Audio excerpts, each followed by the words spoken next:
Hello, everyone, and welcome to King Arthur and the Lady of the Lake. My name is Michael Laurier, and I'm joined again by my beautiful co-host, Helen Glover.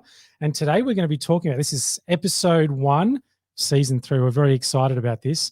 And Helen suggested this episode, and I think it's amazing. And she said, and basically what the title of this episode is why, how do relationships end abruptly, and how can we prevent that potentially if we want to? So Helen, I'm going to hand over to you to introduce this because this was your idea for this topic. I think it's pretty amazing, and I'm looking forward to delving into this with you. Yeah, I love this topic because I was on a forum the other day and there was a lovely guy that I know who actually mentioned that he and his wife had a discussion. He said, and I don't think I was doing as well as I thought I was. And he said, why is that? Why didn't I know I wasn't doing as well as I thought I was? And I have this discussion a lot, obviously doing divorce coaching for men. A lot of men that I've spoken to have had abrupt ends to marriages where they say, I don't even know what happened. I thought we were okay. We weren't even arguing. There was no problem. And I don't even know what went wrong. And what's interesting is that the second somebody says to me, we weren't even arguing, we didn't have any crosswords, I'm like, red flag. Because exactly. The thing is that a marriage is a constant discussion. In a way. So when people stop having arguments, I suppose when looking at it from a woman towards a man, when a woman starts saying, oh, look, I want to talk about this, or I want to talk about that, or, you know, when this happens. And if a guy, the husband constantly or partner doesn't respond, or they avoid that conversation, or it always ends up in a difficult row, eventually they will stop bringing that up, stop mentioning it, and they will start to detach. And so ultimately then the detachment process for a woman starts 6 months before they call the end of the marriage or the end of the relationship. Yep. And so women grieve and get sad in the relationship and stop engaging, stop arguing. It's just kind of like, yeah. And whereas the guy's like, oh my God, we really got it together. We're not arguing or anything. But actually it's the opposite. The woman has started to remove herself and stop asking for her needs to be met by that person. I love this. Yeah, go for it. Yeah, when the guy is standing there saying, oh my God, what do you mean? Then there's no coming back from it. Because a lot of the men that I speak to as well say that I couldn't even get a second chance. There wasn't even a second chance. Why is that? And it's because the woman's already detached. They gave the second, third, fourth chances in the relationship. Yep. Once they've called it, they're already removed. And the guy is then chasing the shock of it and trying to repair and saying, I'll change. But it's very difficult to come back from that. It's interesting that you say that because most of the clients that come to me for relationship coaching over the years, it's always been this thing. Like they've come to me and the man has said, she came to me one day and she said, like, if we don't get some help, it's over. And I didn't see it coming, and I didn't know what the hell was going on. And all of a sudden she's saying, if we don't get some help, if things don't change, then I'm leaving. And we've got like a month. And the guy then is frantic and he's panicking and fumbling his way through trying to understand what the hell went wrong. So, but there's also the other part of it as well where, you know, we talk a lot about communication between people, and communication is a big thing. But do you think people take that real depth of responsibility for their ability to communicate within a relationship and to have boundaries and really create an environment of and like being an open space for good quality communication? Do you think people do that, or do you think they kind of go, I need this, and if it's not provided, I'm just going to give up? And this is the thing as well, because it's two-way, of course. So what will happen with men is that men will start to feel detached as well because the wife is always with the children and not paying them any attention. And what happens then is you'll find that a woman will turn around and say, oh my God, like he's just upped and left with this woman. Mm. And I didn't even know.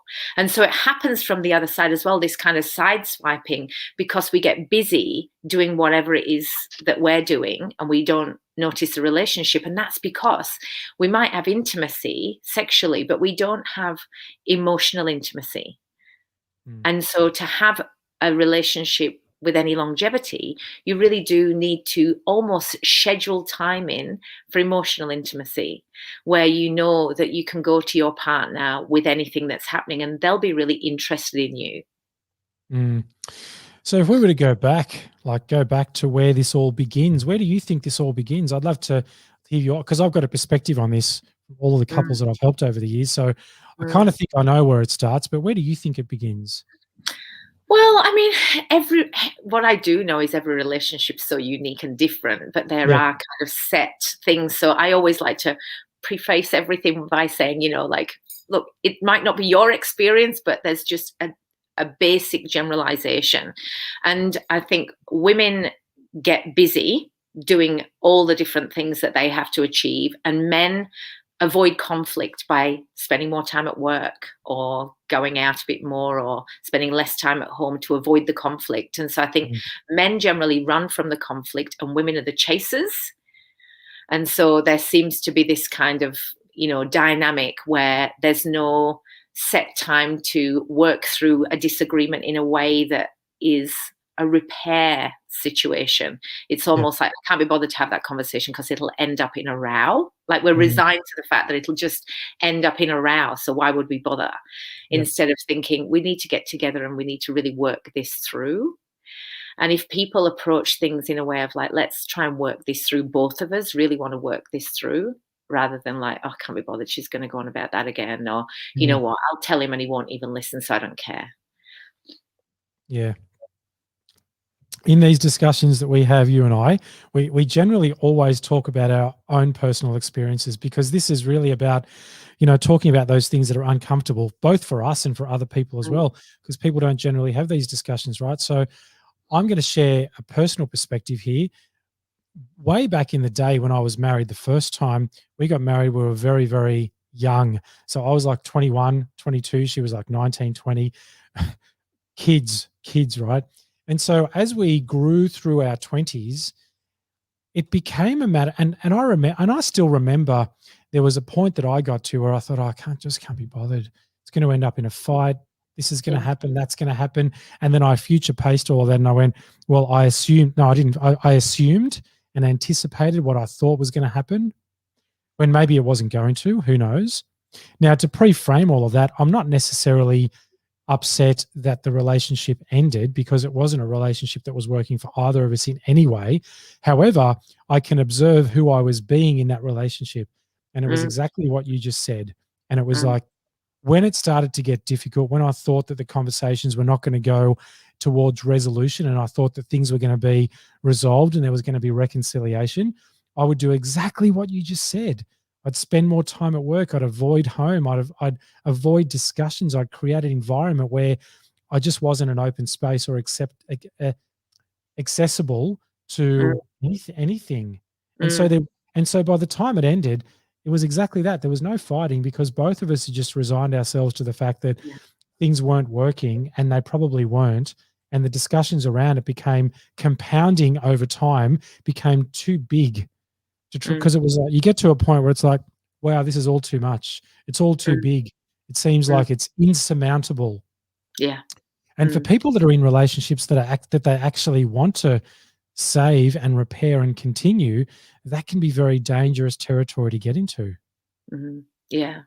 And what's really interesting about that, I think I might have mentioned this before in a different episode, but I feel strongly about it, that we meet our partners and get married when we're really not mature at all. And we are not really even in an adult brain yet. Yep. And then we base our future thoughts and processes and ideas of the opposite sex on those early relationships where we're really not doing it well. Mm. And that's the shame of it. If we don't get through that first marriage by working it through with the right person, we leave that marriage and then we take all of that with us into the next relationship, and we are, oh, well, this is what women do. And then instantly the guy's like rolling the eyes, and it becomes the conversation about, the nagging wife. And Yeah. then the women just think the man's not going to care about me or listen to me or deal with my needs. So this is the kind of like, oh, men, they're hopeless conversation. And so you get this dynamic then where it's become a social norm to be able to speak like that. And it's a cause of a flippant humor all the time, because that's what we create. And then that's what we believe. And then we wonder why the statistics on it are 44% of marriages end in divorce. 75% of second marriages end in divorce, and 90% of third marriages end in divorce. It's because people don't learn their lessons. They actually don't.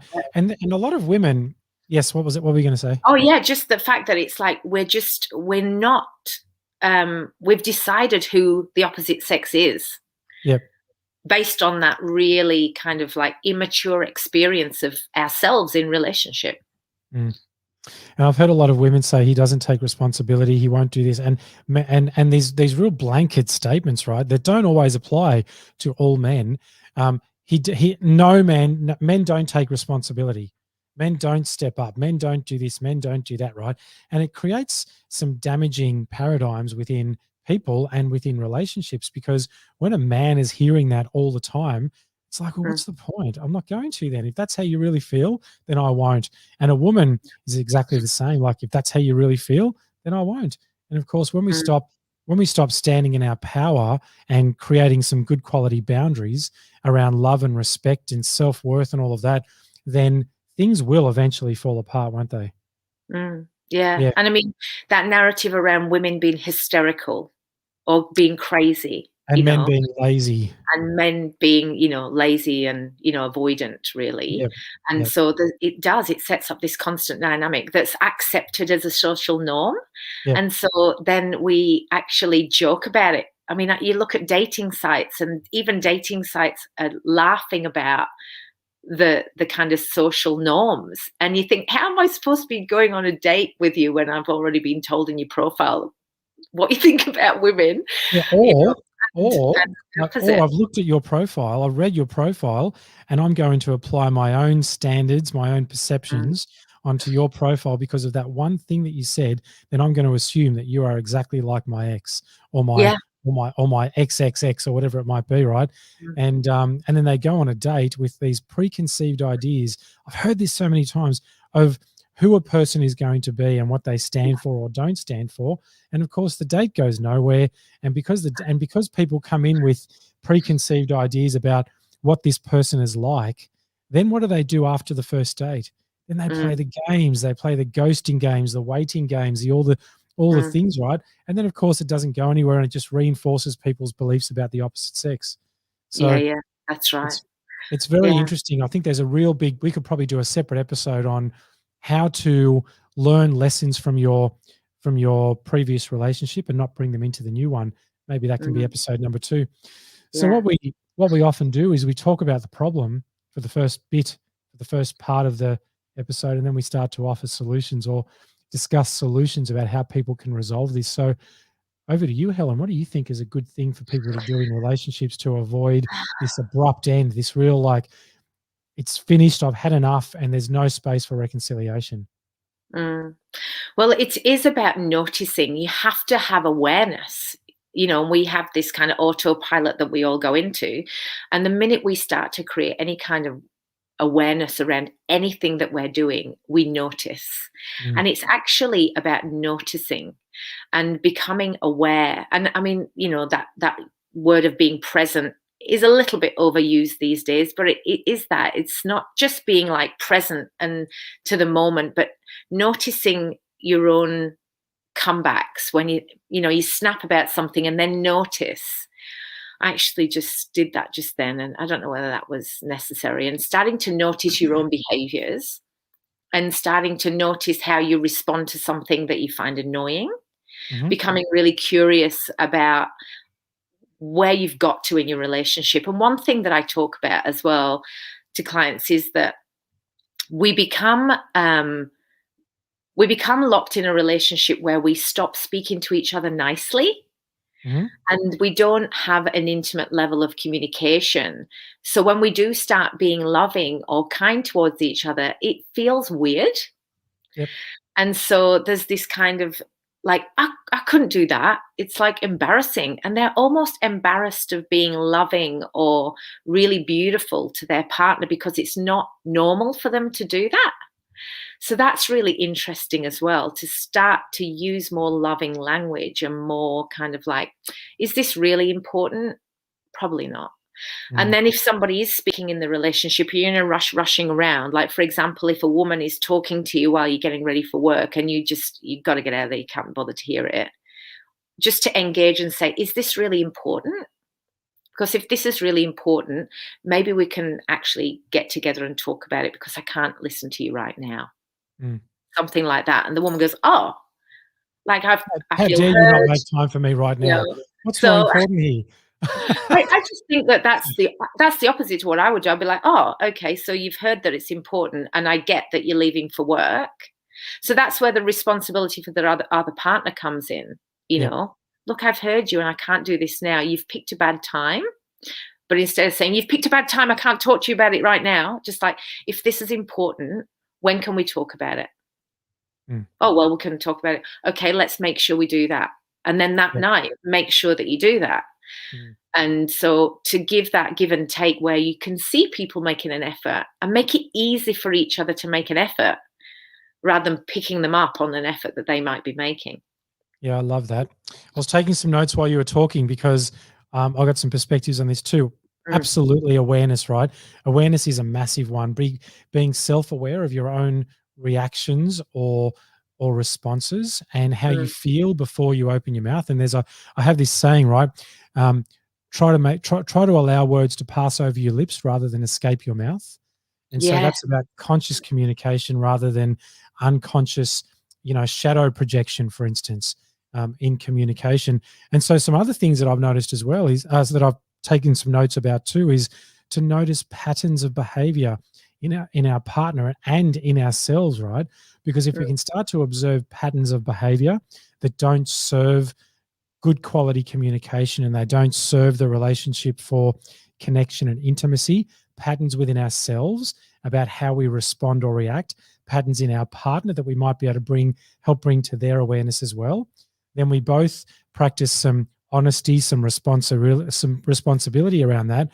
And in the observance of the patterns, we can bring awareness to the patterns and then seek to change the patterns if we're able to. So there's that. And I talked about responsibility as well.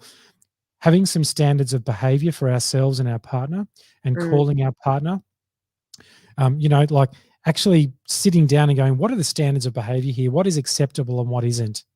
Right? So A, there's no name calling. B, there's no yelling. C, there's no whatever. And it's like, okay, cool. So if one of us, doesn't adhere to those standards and the other one has the right to pick the other person up on that and hold ourselves accountable and our partner as well.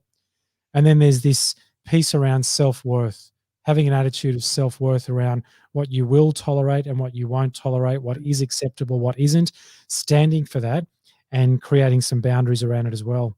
And the other thing is being an open space for open discussions. And so this speaks very much into what you said earlier around being an open space, but having boundaries around that as well in terms of this is not the right time or maybe even putting it back on our partner and going, do you think right now is a good time for us to be having this discussion, which is really important?